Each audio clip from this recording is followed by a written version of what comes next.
Du 23 avril au 4 mai 2025, Lomé vibrera au rythme du marché international de l'artisanat du Togo, Miato. Un rendez-vous incontournable pour les artisans, créateurs et passionnés de savoir-faire authentique. C'est au cours d'une conférence de presse tenue ce 18 février que l'annonce a été faite. Pour cette 4e édition, le Burkina Faso, pays des hommes intègres, est à l'honneur.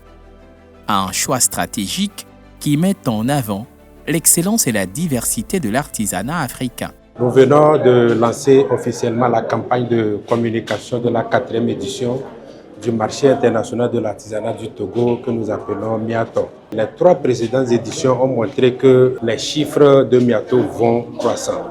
La première édition, nous avons eu autour de 500 exposants. Nous sommes passés à 700 exposants, plus de 700 exposants à la 2e édition et à plus de 800 exposants à la 3e édition.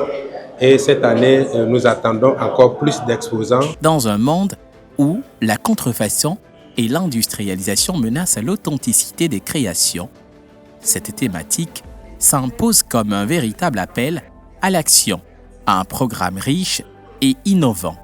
Panel d'experts, ateliers interactifs, événements spéciaux et expositions inédites rythmeront ces 12 jours de célébration. L'artisanat représente, après l'agriculture, le plus grand gisement de professionnels qui, de par leur activité, créent de la richesse nationale, contribuent à résorber le chômage et le sous-emploi et permettent de lutter activement contre les fléaux sociaux qui menacent la jeunesse de notre pays. Le Plan national de développement, document stratégique de planification du développement, a pris en compte cette préoccupation et a planifié en son axe 2 l'organisation tous les ans des foires de salon en vue de promouvoir les produits et services artisanaux. Jusqu'à 150 000 visiteurs attendus et pour la première fois, une région togolaise sera mise à l'honneur.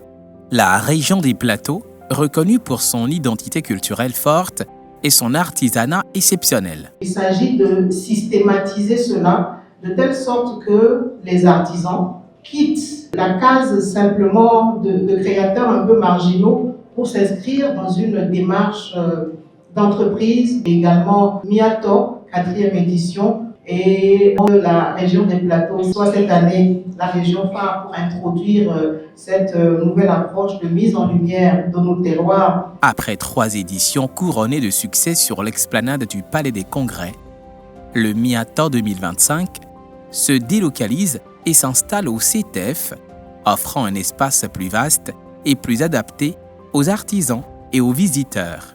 Les stands qui étaient à 150 000 francs, déjà subventionnés, mais le gouvernement a bien voulu encore que le comité d'organisation aille plus loin pour que les stands de 150 000 francs soient offerts aux artisans togolais à 100 000 francs. Et les stands climatisés de 350 000 sont offerts aux artisans togolais à 250 000 francs. L'ouverture d'une galerie permanente, un espace d'exposition qui restera accessible jusqu'à la prochaine édition. Une belle opportunité pour les artisans de promouvoir leur travail tout au long de l'année. Le Miato 2025, plus qu'un marché, une véritable vitrine du talent africain.